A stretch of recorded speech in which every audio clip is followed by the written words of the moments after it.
Welcome to the B Sound podcast, where we discuss our challenges and successes in the creative realm with creative people. My name is Dan B, and today we have Casey Hulteng, a.k.a. Rainbow Eater.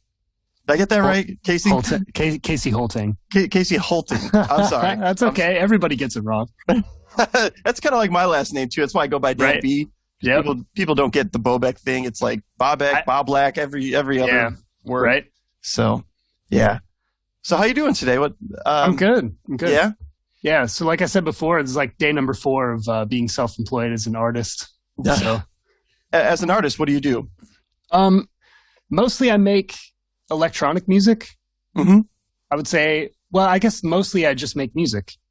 Yeah. It's not necessarily just electronic stuff, but that's what I'm focusing on right now. So, and then I also do acrylic painting a lot and kind of whatever I can do to get my hands on, you know. I just got to stay busy. Sure. Yeah. Sure. And we were talking a little bit earlier before this started, and you mentioned that you also do like mixing for people or remixing. Yeah. Mm-hmm. Mixing and remixing. You know, I'm working on like an electronic remix right now for an artist who recorded a heavy metal song. Also, you know, I've done a lot of mixing, recording, engineering, mastering for bands and stuff like that too. So I've worked with a lot of like local musicians around Cedar Rapids doing recording and stuff like that. So yeah, it was nice when I used to have my own studio, but you know, all dreams come to an end. So well, you know, new dreams begin out of old ones. You know, that's how we grow, I think. Yeah, it really is. I mean, I can't be making, you know, electronic music in my bedroom the rest of my life. Or maybe I can, you know? Hey, it depends on, you know, how far you want to take that, really. Right? Yeah. So what got you on this path that you're on right now? Just general dissatisfaction, I think. You know, I remember being like 19 years old, and I used to be a super devout Christian kid. And I used to pray like all the time, like, you know, what's my purpose in life? And the thing is like, you know, you always already know the answer. You know, it's like you pray or you meditate on something just to, you know, okay. So like an ex-partner of mine, when we'd be like, hey, do you want to get pizza or do you want to get Chinese food?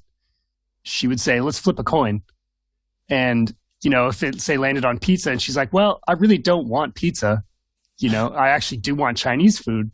And so you use that thing, you know, that sort of chance or that divine spark or whatever to like formulate the path that you want to take, I guess, you know? Because you can look at a fortune cookie and be like, that means everything, or that's total bullshit. So, you know, I remember being 19 and praying, like, God, what am I going to do with my life? And he's like, you're going to record bands for a living, you know? And I'm like, huh? Okay. You know, that sounds pretty cool. And I was into, you know, I've been into music and electronic music since I was 14. So I pretty much knew that path, you know, and our, you know, common ground for our love for Nirvana, you know, like, sure. I've been, you know, playing guitar and writing electronic music since the mid 90s, you know, so it was like a pretty obvious, like, duh moment. Sure. But, you know, I spent the last 19 years running away from that, you know, and working stupid jobs and going to college and like, and then, this is kind of a long story, but. Keep going. Yeah. It's interesting. All right. So the last year I've been working at this just like factory, welding job, you know, just doing production work. And it was okay and kind of challenging at first, but then, you know, once you sort of master the job, it's just like, just boring and uninspiring. And I'd come home at work, you know, after working second shift and just be completely like out of gas, you know, no desire to like do anything but sit on the couch and, you know, maybe work on music every once in a while. And then I had a kid, you know, and it's like, it seems to me, to every sensible person, just the dumbest thing in the world. You know, you have a kid, your life is just in total upheaval, you know, and then you quit your job to go be an artist or something, you know, but like, I want a happy kid and I want to give my kid joy, and I can't do that if I don't have any, you know? Right. So, and not only that, dude, like welding during the summer sucks. Sure. Oh, it's awful, you know? Right. And so I told myself like I wasn't going to spend another summer there, and summer's here. So I was like, all right, the end of May, I'm out. Right. So I just took a jump, and it's right in the beginning stages. It's like still a fresh wound, and like everything's still really like sensitive and anxious. Like, what the hell am I going to do? But sure, I'm hopeful, and I'm not anxious. I'm not like anxious about it. Like I don't have anxiety. Right. Like I did. Like there was a day I called into work because I was laying in bed before work. I put all my work clothes on, and I was just laying there, and I could not mentally bring myself to get up and go to work, because I had such a high level of anxiety about it, and sure. So who knows where this is going to go, probably like supplementing with part-time jobs and all that. Yeah. Well, I mean, it can't be causing any more anxiety than the job itself was causing you, it sounds like. It's causing me less. Right. I mean, figuring out how to get money isn't, obviously people do it. Right. So there's a way. I just need the will. Sure. And there's something about leaving your job behind and having that desperation of like, okay, well, I got to make some money, and how am I going to do this? And you get your brain really working on those things. Exactly. Like one of the books I've been listening to, audiobooks, is How to Make It in the Modern Music Industry by Ari Herstand. And it's got a lot of good, like really good information. But yeah, he said, the same thing. If you have a backup plan, you're going to back up on it. Right. Yeah, and that makes a lot of sense. Yeah. Yeah. I mean, I know when I dove in, I had no backup plan. I still don't. Yeah. I'm still hanging on by the skin of my teeth, so to speak. Yeah. Yeah. But you know what? Like, I have a friend who he did the whole last year running his own business as like just a house painter, Mm-hmm. And he was like, it's not even that, lucrative. He said, I only made like $44,000 last year. And I was like, well, for starters, that's more than I made working for somebody else at a factory. And then secondly, you made that all for yourself. Right. You didn't you had to pay taxes and whatever, but you did that. And, sure. you didn't have a boss like leaning over your shoulder, and the sense of pride and accomplishment for doing it yourself and making that for yourself, and, building or painting the things that he painted, and leaving his mark and all that kind of stuff. Definitely. So so tell me about you, man. I don't really know you that well. Yeah, I know. I know we met, like you said, kind of through the Love of Nirvana. I think you approached me at a show we played together and said, "Hey, I have a Jag Sting too," or something like that. It was the Cyclone. Yeah. Okay. The Cyclone. Yeah. The Cyclone. Yep. Yeah. And then I mentioned I had a Jag Sting maybe, so I knew a Jag Sting was in there, but right on. Just the love for offset guitars. And, big fat, heavy 3-piece bands. Right. Yep. Yeah. I mean, most of my bands have been 3-piece bands. I've had a few 4 or 5, 6-piece things, but the 3-piece works really well. It really does. Like, I think the most I ever had in one band was 6 people, and I vowed to never do that again. It's so much organizing and scheduling, and and you have different levels of commitment from your team, and like right. So I stick to 4, like 5 tops, Yeah. Even 5 is hard. It's difficult. It really is. It really is. Yep. It's like, I notice the bigger the bands get, the more like inner turmoil there is. Yeah. Like that person doesn't like this person, and this person disagrees with that person, and there's all kinds of politics that go along with that. I mean, other than that, like what do I do? So that was back in I was playing in a band, Milk Duct Tape, at that point. And that band disbanded. And so lately I've been doing a band. I do Nirvomit, which is a Nirvana cover band.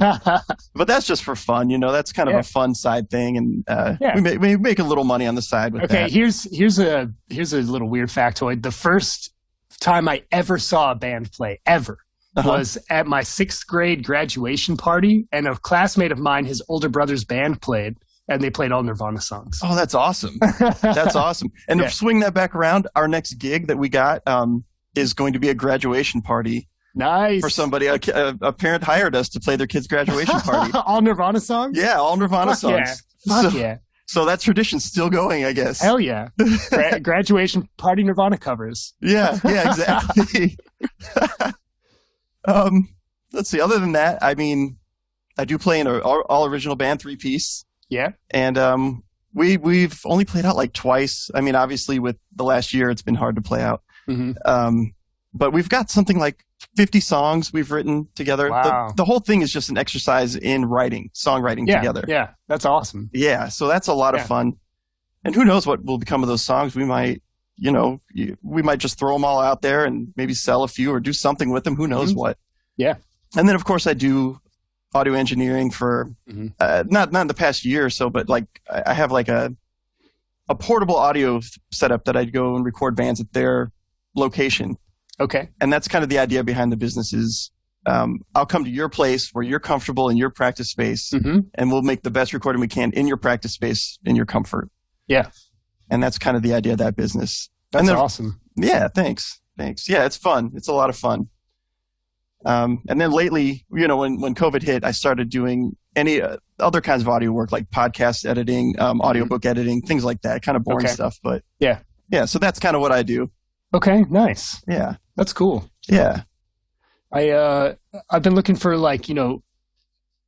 so you said this podcast is about like the successes and struggles and stuff, and the struggle is just always finding the work, and then once you have the work, the struggle is doing it, but like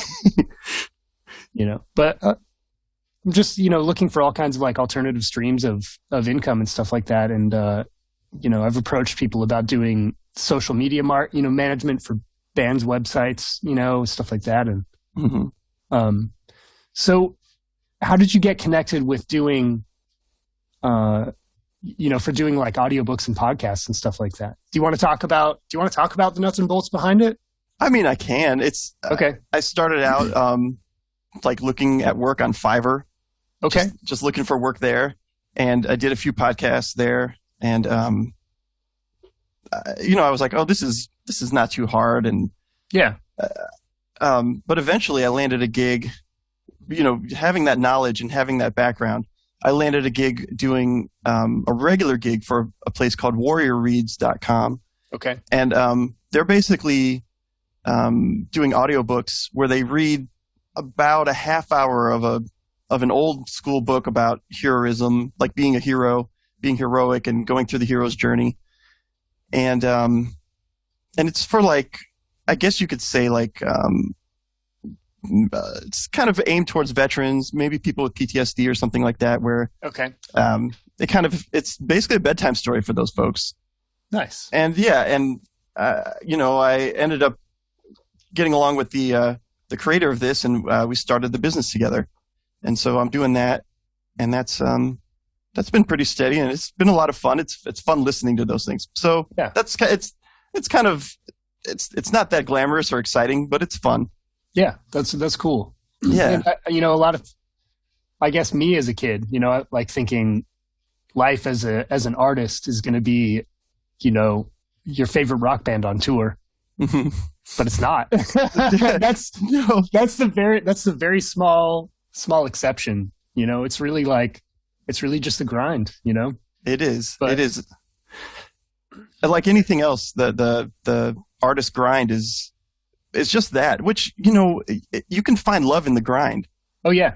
Yeah. If you don't love the grind, you're fucked. Right. Exactly. Exactly. If the grind is the work itself. It's part of it. Like the rest of it, like the touring on or whatever, that's the fun part. Yeah. That's just like the release or this is the cool thing. It's the thing you did the grind in order to get to. Right. Yeah. Right. But then you're going right back to the grind to go back and try to do more of that kind of stuff. Yep. And the road itself, its own grind. Yes. Yeah. Or playing shows. To be honest, I've never toured, but like playing shows is just, man, the older I get, the smaller my guitar amp gets. Well, there's a good reason for that. Yeah. Unless you have a team to carry them for you. Yeah, exactly. Like the only reason why AC/DC still rocks up with like 8 full stacks is because somebody else is loading that shit. Oh yeah, for sure.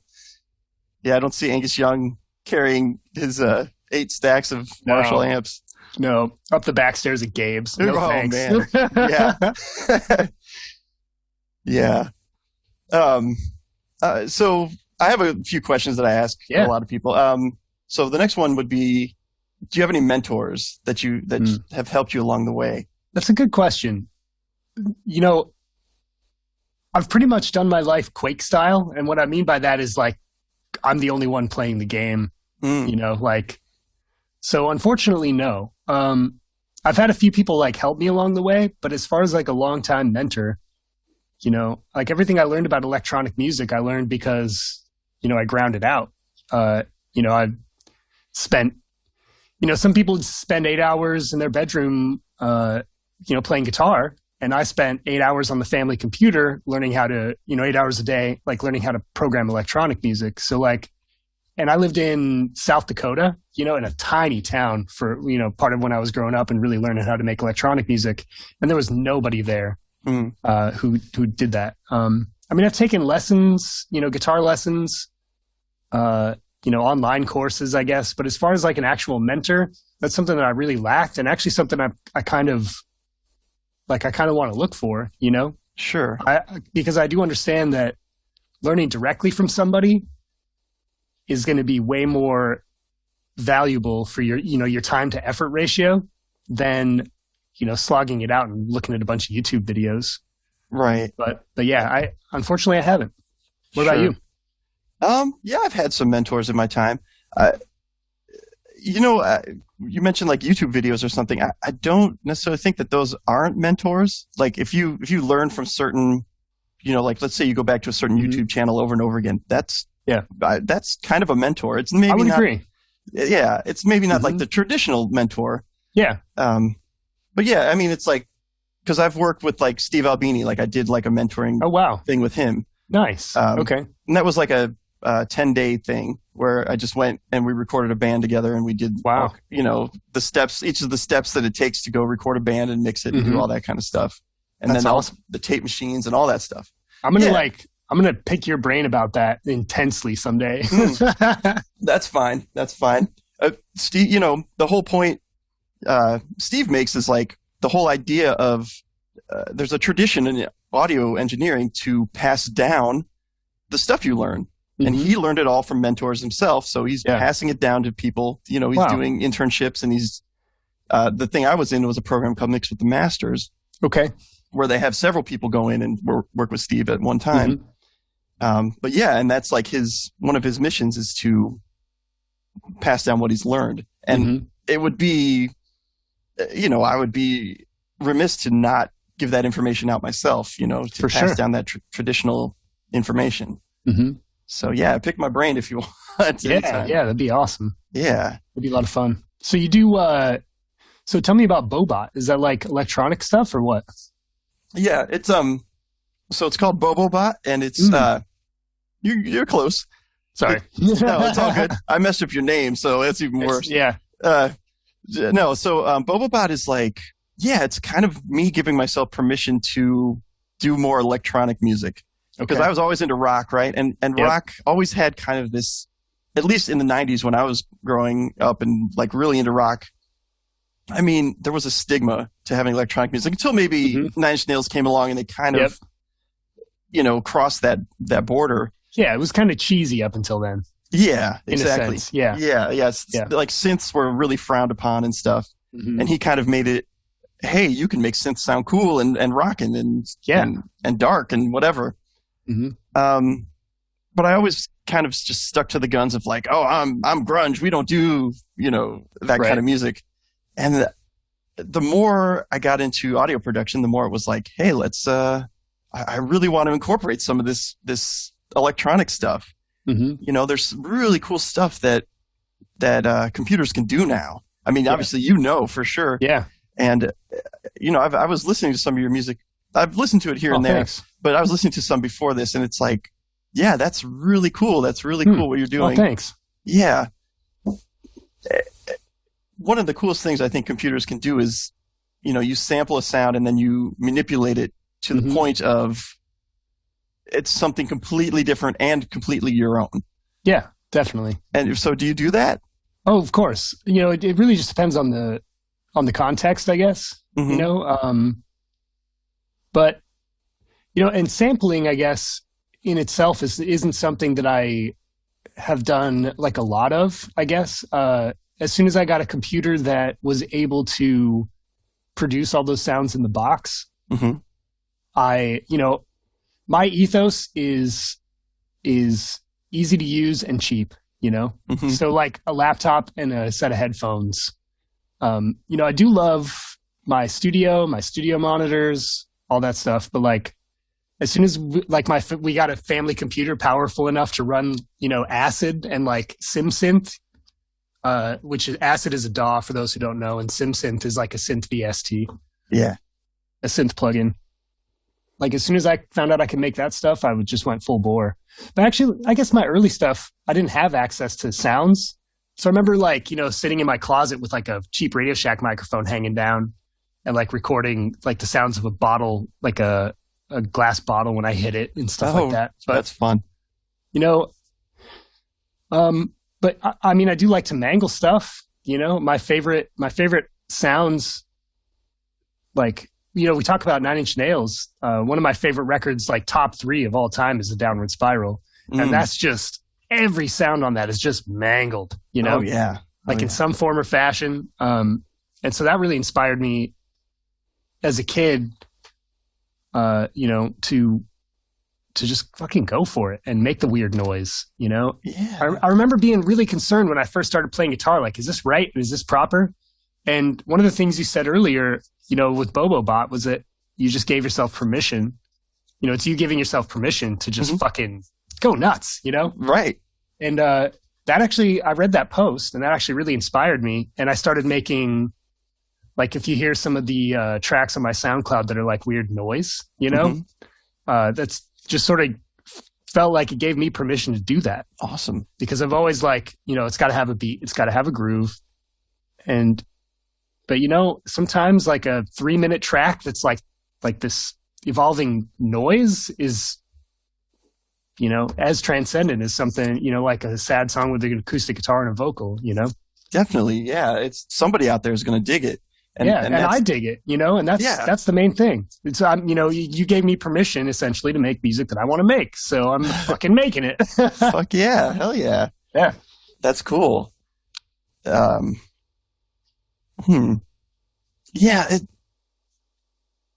Sorry, I lost my train of thought.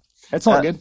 I mean, I guess I can go to one of the canned questions here. I suppose. Yeah, do it. Open up a can of questions. What do you think are skills that are unique to yourself that have helped you along the way? I would say tenacity or stubbornness, I guess. All your friends and family are telling you, like, you should make sure you have a backup plan and have a job and all that. And I'm like, yeah, I get where they're coming from. But like the tenacity and bullheadedness of an artist is, I think, 100% essential. Yeah. Because, like I said before, if you don't love the grind, it's like you're just not going to be good at it. But that, and I would say, just general politeness and friendliness has got me a long way. And assuming the good in people as opposed to, being defensive and being an asshole. Like one time I was doing a mastering project and it was pretty poorly recorded. And they gave me all the stems, like actually not even stems, just all the tracks. Okay. And I was like, hey, can you, send me stems to master just in case I might need to slightly remix something? And they just send me all the tracks. And I'm like, So I immediately go into mixing mode because the tracks are really poorly mixed. And I'm just like, getting super frustrated. And it's taking hours and hours and hours. And it wasn't a super high paying job. And so like I just sent, I kept sending bounces back and forth. And they're like, well, we're not happy with it. And I'm just like, and it kind of ended on a weird note in the sense that they were just like, hey, we're not going to release these. They need a lot more work, blah, blah, blah. And so I messaged them back later. I was just like, hey, if I can do anything to like alleviate this situation, I feel like we ended on bad terms, or not bad terms, but just, like you didn't get what you wanted. And I want to make sure I go back and do it right. And like just reaching out and saying that, the person responded and they were just like, hey, yeah, we realized like later on that there were just a lot of problems before, not your problem. And you were doing what you could do. And she's like, we just need to take a different direction. But like just being, non-defensive and not just getting super upset that they didn't send me what I asked for, and all that stuff. And just believing, like they put their heart and soul into that recording. They and their friends like worked hours on it, and I did too. And just being patient with people and learning to ask questions or ask for what you need in like a respectable way, I think. Right. I think that's gotten me a long way. That's cool. Yeah, I feel like with that example, there's a philosophy I like to go by, which is always assume it's not personal. Always assume it's not about you. And they've got other things going on. They've got who knows what. Yep. And so you just have to do what you do, and if it works, great. If not, it's not really your issue that much. Yeah. Right. So. Yeah. Are you familiar with Ken Marshall? Ken Marshall? I don't know. Yeah. I don't think so. Do you know Skinny Puppy? Yeah, I do know Skinny. Okay. So Ken Marshall is like essentially one of their like mixing engineers who who mixes a lot of their stuff, and he also mixes their live shows. But he's also got a great YouTube channel, which I'd recommend you check out, and it's all like tips and tricks for the studio. So he's got a really cool space up in Canada, I think.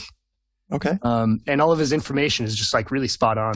Best live shows I've ever heard mixed. I saw Skinny Puppy twice in like 2013 and 2015, and like the sound was just like perfect. I don't know how to. You never go to a concert, you'd be like, wow, that sounds really good, Right. But like it just sounded perfect. I couldn't explain it. But he said the exact same thing that you did about not taking it personally because everybody else has something going on. He was talking about when he like recorded a band, and then he spent all night, like after the band left, doing like a crazy remix for one of their songs. And then he threw it up the next day for the band to listen to. And one of the guys flipped out and he's just like, no, this is not what we paid you for. And he's just like, I couldn't, he's like, I just did a free remix for you, and like, but it was nothing personal, and it's just an unexpected reaction to somebody's emotionally charged material being like roughly handled by somebody else, Right. But, yeah. Yeah. I've in the past I've done that a few times where I've remixed other artists' things where it's like, hey, I'm going to do this crazy remix just to see what you think and throw it out there. Yeah. And luckily, I haven't had anybody. I've had people be like, okay, well, that's not something we like, but I haven't had anybody like get really pissed like about freak out on you. Yeah. Like, how dare you do this? Right? Like, no, that never happened. Yeah, how dare I appreciate your art and want to reinterpret it? Right. Well, some people do like to gatekeep their own art, and it's and that's fine if that's their trip. Yeah. I was thinking about, you were talking about, you had acid back in the day. Yep. And I remember I not really started out, but the day that I found a cracked version of acid and started using it along with a cracked version of Fruity Loops. Yeah. That was the day I was like, hey, I like programming drums. Yeah. I like doing this stuff that's not traditional music. How did yours come about? How did you find those things? Basically the same way. I have a friend who, when I was a freshman in high school, he was a senior, and he had put out a CD of like an EP with his friends of electronic music, and it blew my mind. I was like, you can do that in your bedroom, and like still to this day, like some of those songs are really good. So we became pretty good friends, and over the years he would just like, he would he would burn me CDs of cracked programs, and like VSTs and all this stuff. Right. And so he said, I think I had acid like 1.6 or 1.0, like really, really early. Yeah. And but he would just crack those for me and like dump them off basically, or like I'd see him like come home for Christmas and like I would see him and he'd just burn me a bunch of shit, but yeah, it was basically the same way. So but before then I was just using like Cakewalk. Okay. I remember. You remember back in the 90s when you'd like load up a website and those horrible cheesy MIDI files would start playing. Oh yeah. Like that's all I could program because That's all Cakewalk. It's not all it could do, but it's all my computer could handle. And so like if I tried dragging in a WAV file or something, it would just like massively distort. And so I couldn't do anything until we got Acid. And then all of a sudden I could layer these WAV files together. That's cool. Yeah, I remember there was so many problems when you first start recording with computers, like you had just kind of mentioned where things would distort or whatever. Mm-hmm. I don't know how many times I'd figured out a way to like record my band in my garage with a computer, with a PC. And I don't know how many times the computer would crash in the middle of a take or that kind of thing. And eventually we recorded a whole album. And when I went to start mastering it, the hard drive died in the computer. We lost the entire thing. And that broke up the band. The band was so upset about it. Broke them up? Yeah. Jeez. So it's like those early growing pains of computers were rough. Yep. Now you can set them to like, hey, save every 15 seconds and that kind of thing. Yep. It won't save you. Yeah, it won't save you. Don't back them up though. So many crashed hard drives. Yeah, okay, and that's so that Ken Marshall, the guy from Skinny Puppy, his channel, he talks about power management. And that's something I've never heard anybody talk about. When you go to like search any studio topic, it's like, here's how to use a compressor. And this guy's like, listen, you need clean power in your studio, just like you need a compressor on a vocal. He's like, he's got this uninterruptible power supply. And he's like, I've never had a hard drive crash. And then he knocks on wood. Yeah. Been there. Like, yeah. Oh my God, dude. So like just recently I bought 2 brand new hard drives. And I back up a bunch of shit on it so that I can remove it from my studio computer, and didn't back that hard drive up, and now it's all gone. Oof. Yeah, like entire studio sessions, and so, yeah. Ouch. Kind of makes you sick. It does. It does. I'm a huge collector of – I like to just hang on to backups of everything I've ever done, even other people's work, just in case they want to go back and get something. And that's what I was trying to do. I was like trying to be a good, data manager and buy hard drives to back stuff up. And I loaded all this shit on, and I'm like, you need to buy another one to back that up. And I didn't. Yeah. Sorry. Go ahead. Live and learn. Live and learn. Yep. It's true. Let's do another question here. Okay. What do you wish you had known when you were first starting out? To find a mentor. To find a mentor. Find a mentor. Yeah. Interesting. Because when I was first starting out, like I said, it was just a grind and a slog, and the guy who gave me Cakewalk showed me how to do a few simple things, and I took off from there. But also if that same person had like a basement studio, and if I had been tenacious enough to be like pestering them all the time to be like, hey, let me in your studio and show me what you're doing, then, I'd be, in a different place or maybe further ahead or, whatever. Sure. And also, somebody down the road can show you what's possible with the little bit of gear that you have, or very true. And not only that, like the philosophy behind making art and the philosophy behind songwriting, like as an older person now, those are things that I want to pass on to somebody that I teach, is not necessarily the gear, because you can get in there and play with that. And you can't really make music wrong. But somebody can give you tips to help you focus and create the result that you want. Right. And I feel like that's something that I could have benefited a lot from early on. Having a mentor that would show me, like, when you first start writing like electronic music, maybe. Everybody's journey is different, but like I was writing, a clip of a song that would be a minute, or 2 minutes or whatever. And I always had a hard time finishing a song until I watched a video one day where a guy's like, you don't even have to think about it. He's like, just copy and paste those chunks in like 4 bar, sections. And I'm like, but that's so basic, like I want to slog through it and, create each thing individually. And I was like, nope. And I just started laying them out. Like as soon as I get that 8 bar loop going, and I'm like, yeah, this is cool. Like I just lay that song out immediately, And that's one little step that takes 10 minutes. But at the end of it, you literally have like a full length track, you know? Yeah.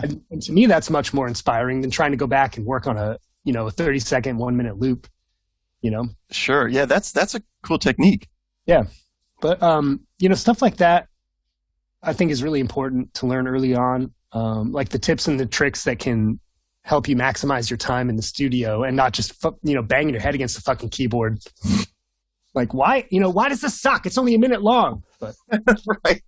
When in actuality, it probably doesn't suck at all. Yeah, yeah, it's true. And, I've taken some shitty tracks, and then when I finally lay it out all the way, I'm just like, all right, because it repeats enough to where you can understand the groove. Like, it might be weird and wonky.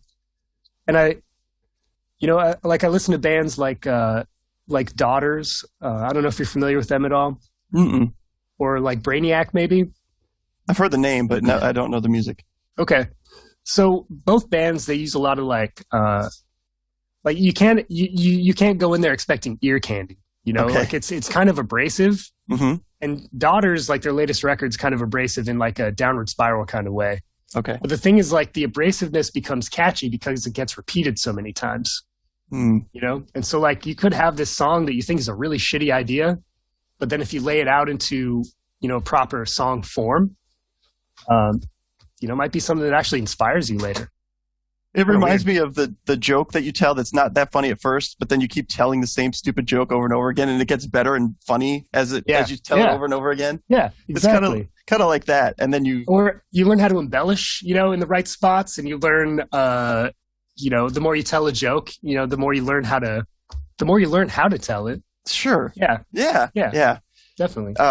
One of the techniques I learned it's kind of similar to what you were talking about copying and pasting it was just copy and paste it. And then if you want, just change up one thing in each section every time. Yep. And then that creates a sense of movement that isn't otherwise there. So it's absolutely. If you want to get a little more creative, that's a good way. Yeah.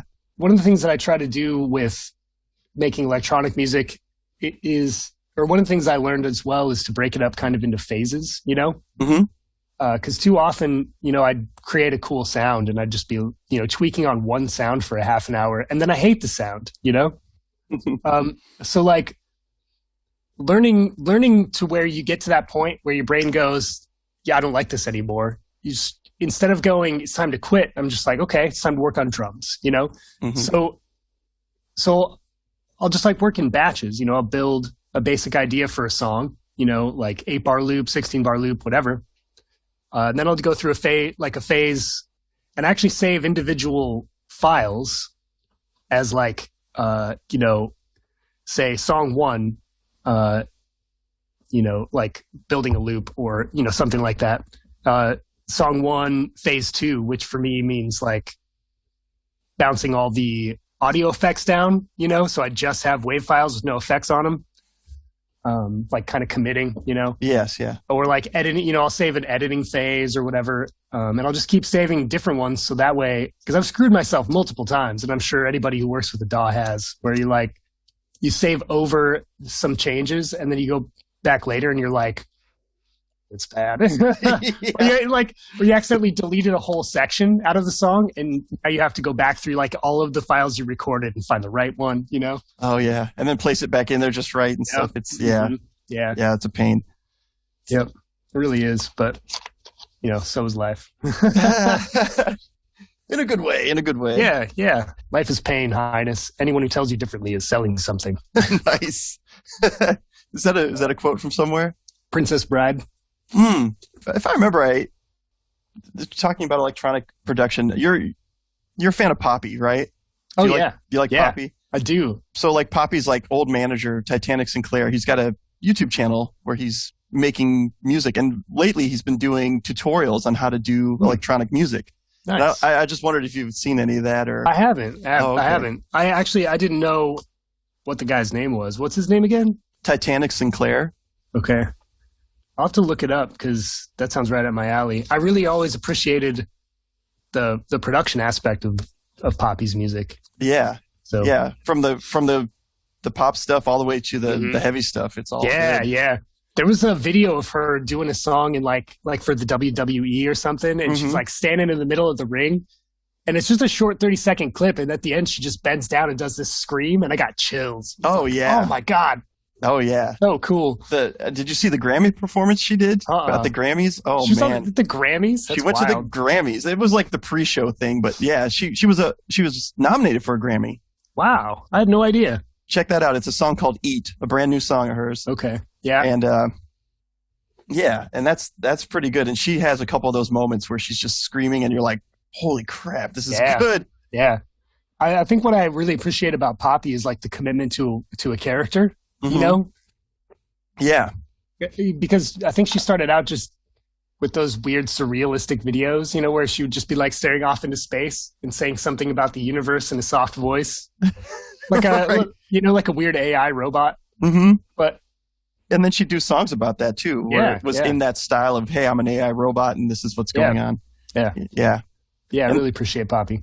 That's cool. That's part of where Bobobot came from as well, was that Poppy influence of, you know, because I think we can all kind of tap into this this idea of what it's like to, I don't know. To me, like the AI is like this. For me personally, I call it my shadow, right? Like, okay, the Bobobot is like my shadow of the things. Like I said, it's like giving myself permission to let things go, and it's like letting that thing out to play, right? And that's kind of what I think Poppy did, was she's embraced all the things to let herself out to play. Definitely. You know, because you hide behind those masks of, hey, this is my character, and all of a sudden you can do things you never thought you could do. Yep. There's I think a quote from, I think, who is it? Clown from Slipknot. And he kind of said the same thing. It was like, behind the mask, you just get to do what you want. Yeah. But then he said, you also have to be careful because the line between you and the mask starts to blur. That's true. Yeah. Yeah. Yeah. Because if you look at it like your shadow, but that's a good thing. Like if you can incorporate that freedom into who you are, like, that might be a really good thing. I think the whole goal of an artist maybe is to be as free as possible and express that freedom. Agreed. Yeah. Yeah. There's a podcast I just listened to about shadow work. And it actually said kind of the same thing. Like, if you don't incorporate your shadow, it's just going to act without your control. Yes.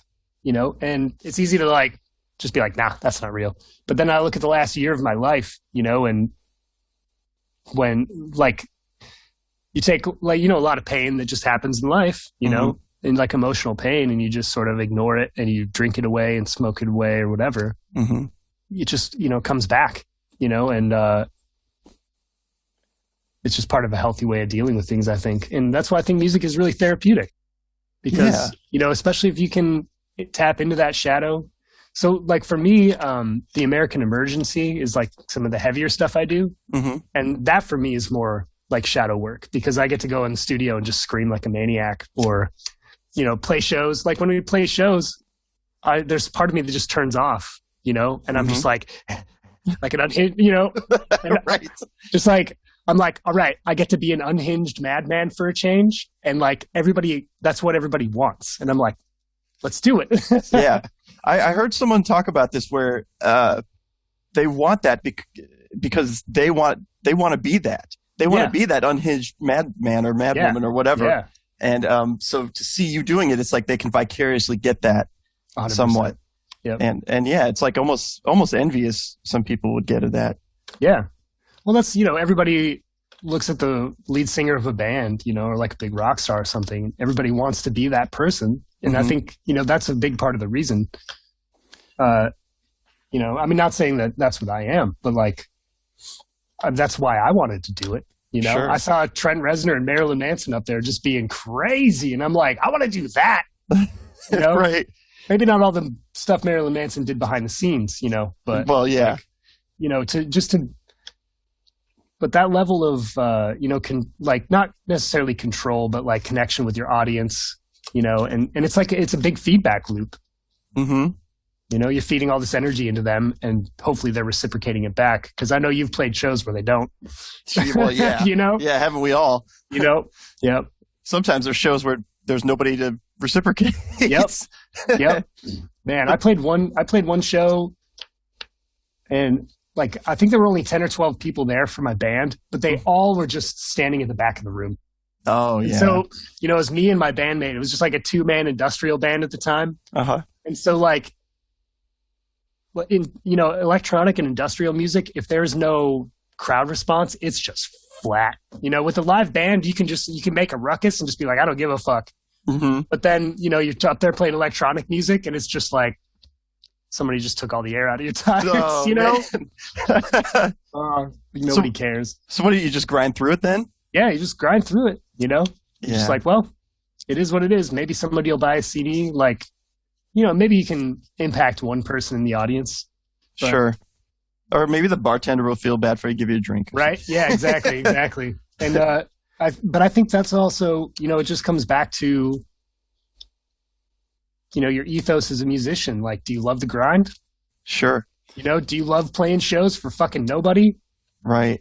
I mean, nobody really loves that, but every show I've ever played, it's like, all right, we're playing a show. Mm-hmm. It occupies the same value in my mind, no matter what. Right. So that's just, it's just because of what I've always had the most fun going to and doing. Sure. I just did a couple days ago a podcast with the Screaming Trees guitar player Gary Lee Conner. Cool. And he talked about times where they would play shows to the T-shirt guy and the T-shirt guy's dog. And he would be like, and we just play like we were playing to 1,000 people. And it's basically because he admitted like, he's like, as much as like you like to say, I'm doing it for the crowd, I'm doing it for me as well. Yeah. And it's like, this is my release. This is my thing that I'm doing. And that really hit me in a way of like, yeah, because we've all been there. We've all been there where it's like, you have to find that place deep inside you where it's like, okay, this is for me and I'm doing it and it's going to be great no matter who's hearing it. Yeah. And I totally resonate with that. I started telling myself that a long time ago when I, started doing the like American Emergency stuff, because that was the first band where it's like all me, like all stuff that I create, and that got to play shows. Oh yeah. So my first show was awful. I had like backing tracks and synthesizers on a computer, and like the sound guy had zero clue what any of that was or what he was doing. And there was like one of the guitar channels was just redlined clipping out, and nobody knew how to fix it.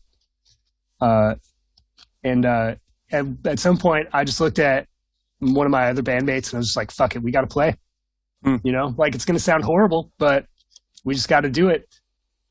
And you get up there, and you're just like, "Well, I'm doing this for me." And so I just like opened up that can of the shadow and just sort of just stopped caring and just went with it. Hell yeah! And I bet go ahead. Oh, I was going to say, it sounded awful, but the second show was much better. Oh, right on. Hey, that probably prepares you for the second show. Yeah. Well, it makes you go, the second show is like, well, still not the worst show I've ever played. Yeah, exactly. When you start off with the worst, it's like, hey, it's only uphill from here. Yep. Yeah, that's fantastic. Yeah.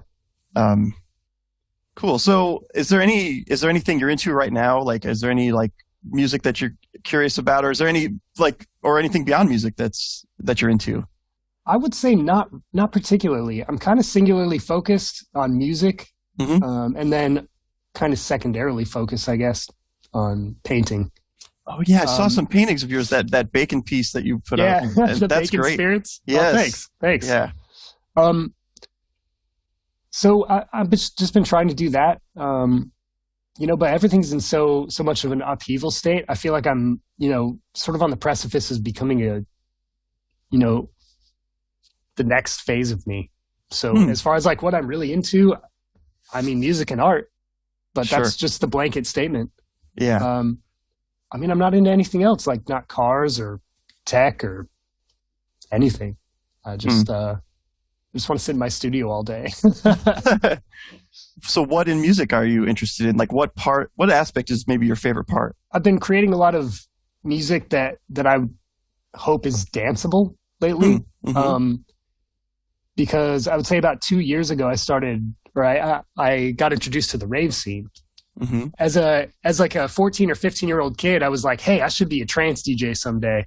but I had no clue about, making trance, or techno or anything.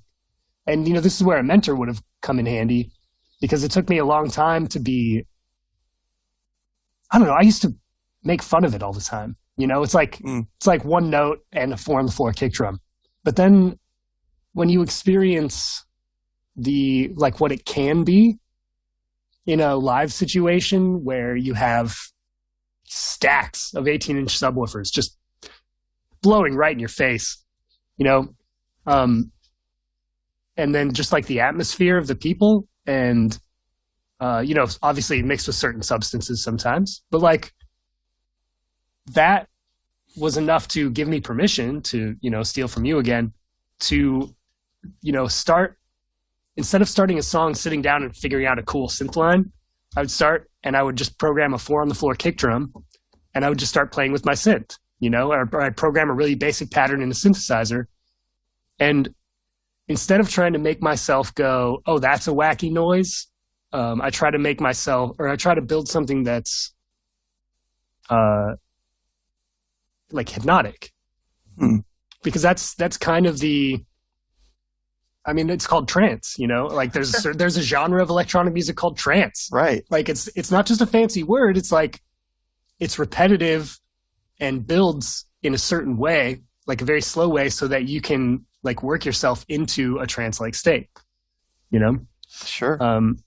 So I've been letting go of, 3 to 5 minute rock and metal songs to, 8 to 10 minute trance jams, and it's actually been really fulfilling because it's not something I would have created. It's not something you can create in a different, not in a different way, because you can create it anyway, but it's something that would not have been created had I not done that process, and the process is like as important because it's basically just, it's like dub music. You're going in there with a bunch of sounds and you're like playing your studio. You're not getting up there and, playing 4 chords on your guitar, Sure. And so it's kind of opened my mind up and, gave me freedom to just kind of go for it, and play that 4 on the floor kick drum with a syncopated hi-hat, who doesn't love it, right? Like, yeah. Right. So I guess that's what I've been really trying to do lately, because when live stuff starts happening again, and shows and raves start happening, I want to be there to play it. Hell yeah. Yeah. So how does that work? Will you just be like, do you DJ that stuff, or do you like build that stuff when you play that live? You can do whatever you want, really. Okay. Most of the raves that I've attended have been a DJ, Mm-hmm. So typically, like the equipment is they're called CDJs, and it's like they look like futuristic turntables, which is what they are, and then you roll up with all of your music on a flash drive, and you just stick the flash drive in, and one of those decks will load up your music. You stick a flash drive in the other one, and you can load up your second song. So, but then I've also seen. I saw, like, I went to an electronic music festival called 515 Alive, and most of them were DJs like that, in that sense.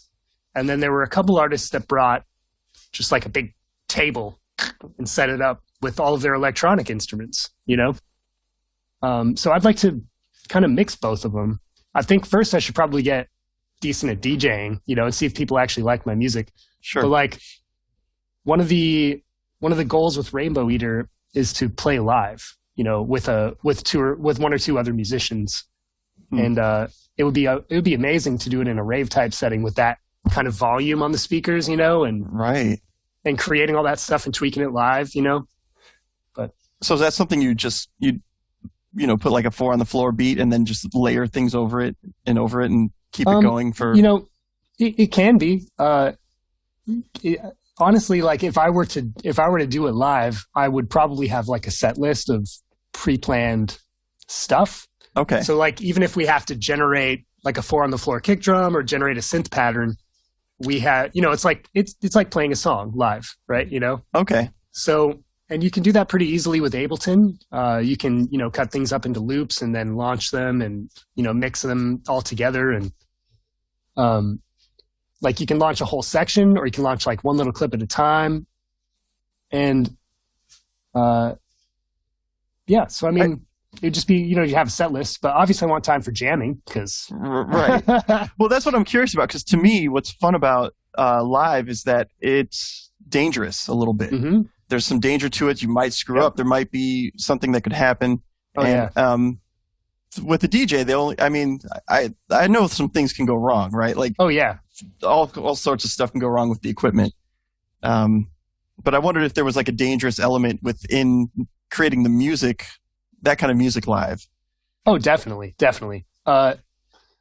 So with DJ stuff, the two big things off the top of my head anyway that could like easily go wrong, oddly enough, is like just stopping the song in the middle of it playing, like accidentally bumping the play button, and you're just dead. Yeah.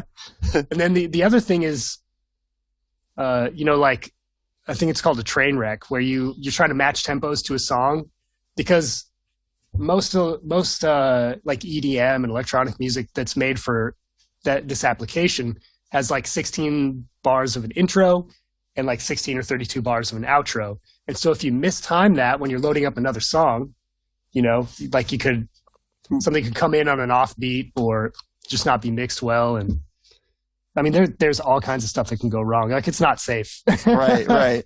And then people are having bad trips and all kinds of stuff. Oh, yeah. Yep. Yeah. Man, I've never had a bad trip at a rave, though.